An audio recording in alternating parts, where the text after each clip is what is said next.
Hello once again, ito po ang inyong lingkod, ang munting tinig ng ordinaryong Pilipino. Kamusta kayo? Sa ating mga kababayan abroad, from Luzon, Visayas, and Mindanao.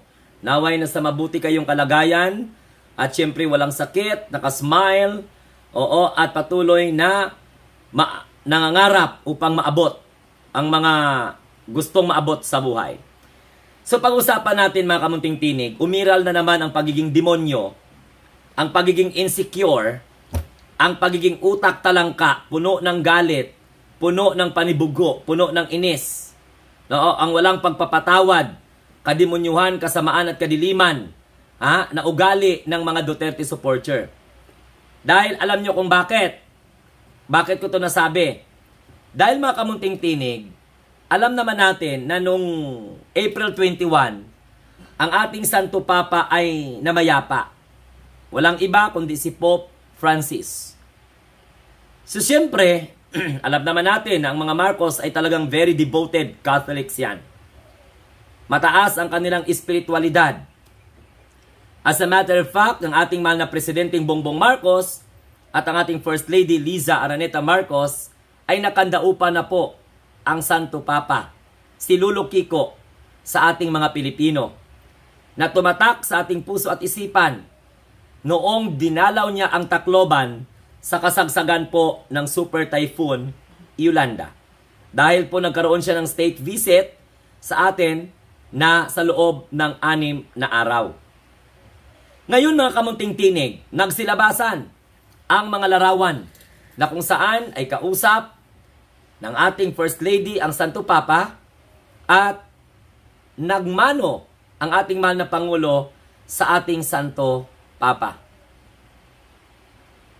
Nagalit ang mga Duterte de Head supporters. Nainis sila. Nainis sila. Alam mo kung bakit? Dahil itong mga alinyangan ng mga DDS, pumalakpak ito nung panahon na minumura ni Rodrigo Roa Duterte ang Santo Papa.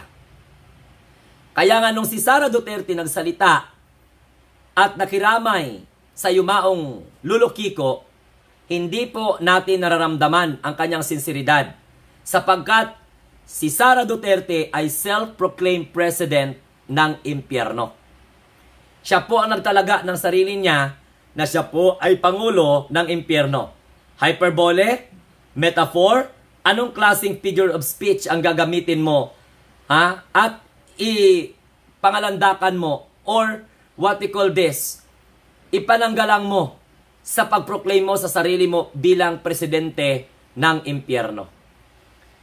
Lalong nagalit ang mga Duterte de Head supporters. Gasto na naman daw ng pera ng taong bayan.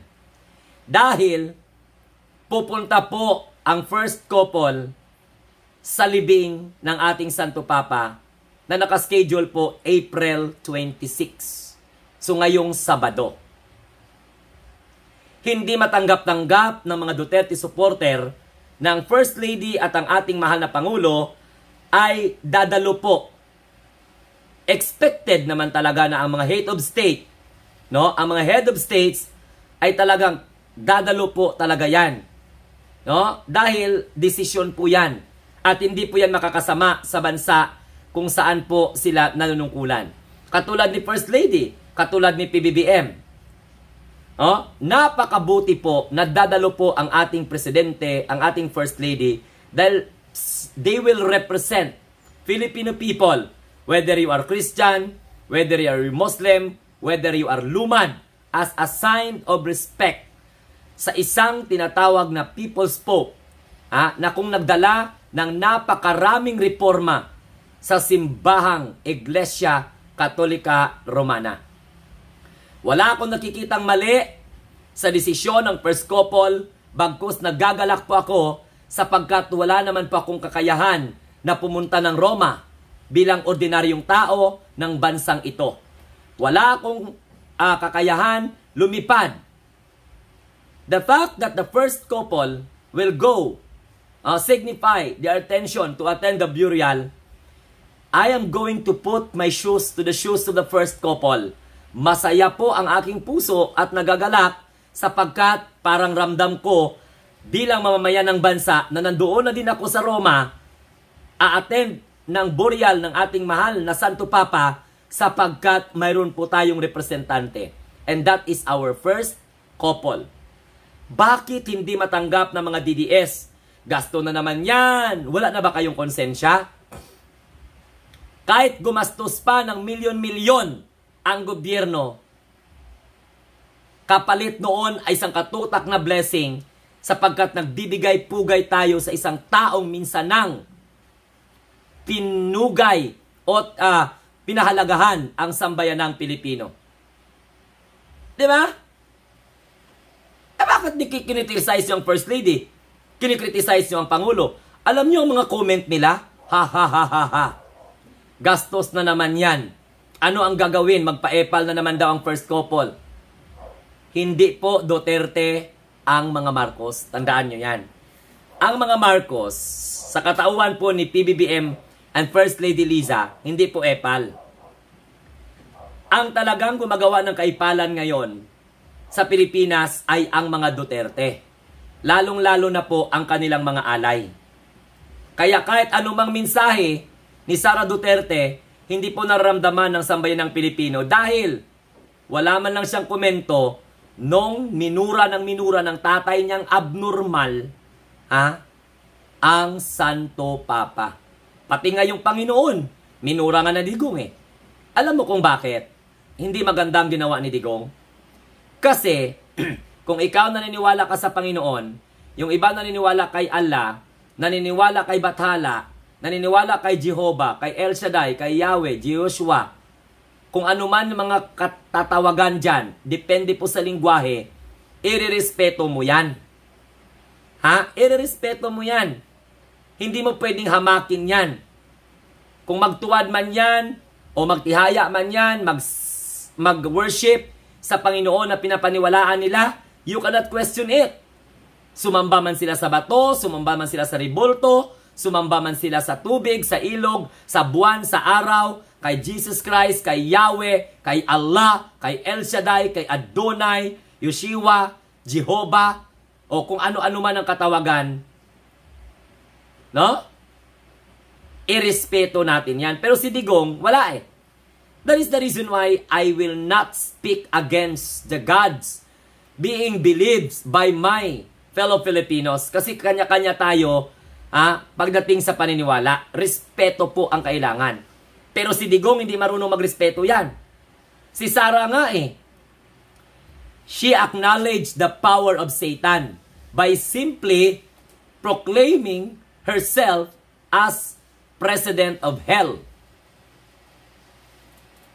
Tapos ngayon, kayo na mga Duterte supporter, nagagalit kayo, naiinis kayo, o nai-insecure kayo, nai-intriga kayo, kung bakit dadalo ang first couple sa libing ng ating Santo Papa.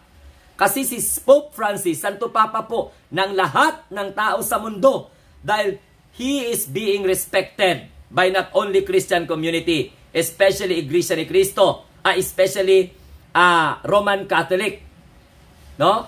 Iglesia Katolika Romana. Naintindihan po ninyo? Nirespeto po siya ng lahat ng tao dahil nirespeto po ng ating Santo Papa ang lahat ng mga relihiyon. Pati nga ritual eh. Nirespeto ng Santo Papa. May isang instance sa buhay ng Santo Papa na may mga nagdalo siya sa panalangin ng mga naniniwala sa kung sino ang pinaniniwalaan nila. Ganon ka-open-minded ang Santo Papa. Pero ito mga Duterte Dehad supporters na ito, na mga tagahimod puwet, ng poong nasiraan nila, okay? At poong nasarehas nila na si Digong, ayun, yan ang epekto. Naging gago kayo, naging abnormal kayo, no? Naging tingkuling, naging oplok, naging hangam, naging tanga, sapagkat mga Duterte lang ang pinaniniwalaan ninyo. Kaya ako'y masaya nung nabasa ko na dadalo po ang ating first couple sa nakatakdang libing ng ating Santo Papa sa April 26. Dahil isa ako sa i-represent ng first couple doon. Dahil gusto-gusto kong pumunta. Dahil wala akong kakayahan, masaya ako sapagkat i-represent tayo ng Pangulong Bongbong Marcos and First Lady Liza Araneta Marcos. Dahil grabe din ang sakripisyo ng Santo Papa na kahit delikado ang mag-travel papunta ng Tacloban sa kasagsagan ng bagyo, hindi po natinag ang ating mahal na Santo Papa. Itinuloy pa rin niya. Kaya naalala ninyo, the historic and the solemn gathering of victims of Yolanda, na bigyan ng ngiti ang kanilang mga labi sa kabila ng hinagpis na naranasan nila. Saglit na wala ang epekto ng Yolanda sapagkat napalitan ng tuwa, ng galak at saya nung dumalaw po ang mahal na lulukiko na walang iba kundi si Papa Francisco. Kaya itong mga DDS na to, Ginoo ko Lord, magbago na kayo. Huwag na kayo magpakademonyo. Umalis na kayo sa pwersa ng kasamaan at kadiliman. Yakapin ninyo ang gobyernong ginagawa ng Pangulo ang lahat upang magserbisyuhan tayo. Hindi lamang po ang serbisyo ng ating mahal na Pangulo nakatuon para sa mga naniniwala sa Kanya, pati na rin kayong mga anti-government, anti-Marcos. So dapat kausapin nyo konsensya nyo, talk to yourself, para nang sa ganoon, magiging mabuti kayong mamamayan ng bansa, hindi na makapag-critic lang kayo, walang labis, walang kulang, sobra-sobrang pagkikritik, nakakahiya. Naintindihan po ninyo mga Duterte Rehad supporters? Umalis na kayo sa ganyang klaseng mentalidad. Change your paradigm already. Hindi kami ang tutulong sa inyo, kundi tulungan nyo ang sarili ninyo na maging mabuting mamamayan ng Pilipinas. Pati pagdalaw, pati pag-attend ng ating mahal na Pangulo at First Lady sa nakaambang libing ng ating mahal na Santo Papa, binabatikos ninyo dahil gasto na naman. Kahit milyon-milyon ang gastusin ng gobyerno dyan. Kapalit niyan ay tunito-niladang pagbiyaya sa atin. Dahil ang Santo Papa ay isang inspirasyon po sa ating mga Pilipino. Hindi lamang sa hanay ng Iglesia Katolika Romana, kundi sa lahat ng mga naniniwala sa Panginoon. Whether you are belong to other religion and denomination. So please, Duterte Rehad supporters, magbago na kayo. Maraming salamat. Sa bago po dito sa ating channel, huwag kalimutan mag-like, share at saka subscribe.